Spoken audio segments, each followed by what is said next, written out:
The open fields were covered in a white fog harboring its morbid possessions. Black smoke bled through, creating a blinding effect that lingered upon the land.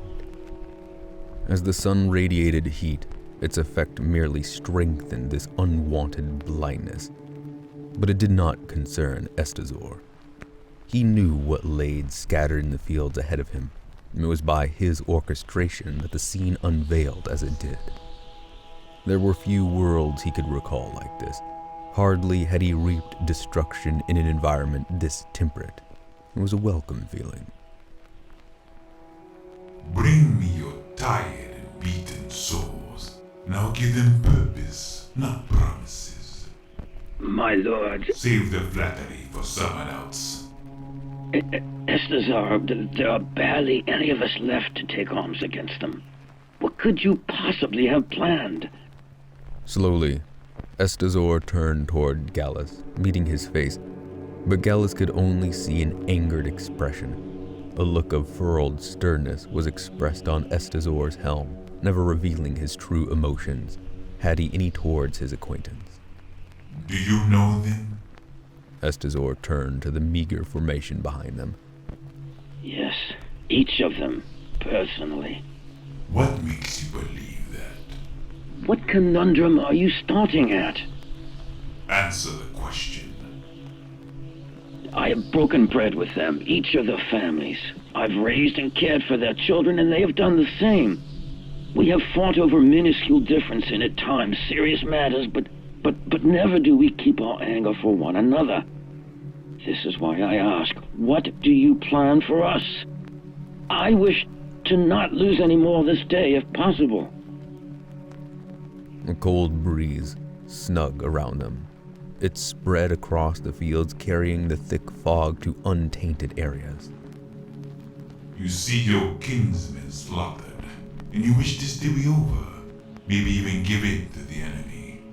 You see your family suffer and wish the return of a simple life, one that promises enough to just barely survive. You're beaten, weak, yet with one warrior, you unrally to a cause that seemed nigh impossible to achieve.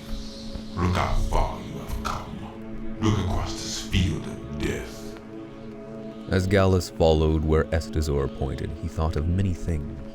The broken and decaying bodies laid motionless and silent, forever stuck in their lost battles. It pained Gallus to see. When he tried to think like his counterpart, he was met with despair. Too many were lost, and not enough remained to fight. It was the ultimate truth to him. I try to see it as you, but I cannot. We may have pushed them to their last fortress, but there are none left to embrace this victory. I cannot understand how you see us win against a fortress of such magnitude. Is there not a reasonable doubt in your mind? Do you not see how ill-equipped we are for this? Even though Gallus would not know it, Estozor smiled as he gently motioned for the remnants of the rebellion to gather. Have you trust in my words? Of course. I merely see we would not succeed this day. Maybe given time we could regroup and gather more war machines to the cause for a siege, but even then we need more for the fight. I am the remainder of my brothers on this planet, and there's only one thing keeping us from winning this war, that Imperial stronghold. For that remains, we shall succeed. With the will of iron, you shall push forward, and with the hate for the Imperium, you will fight to the last man. Iron within!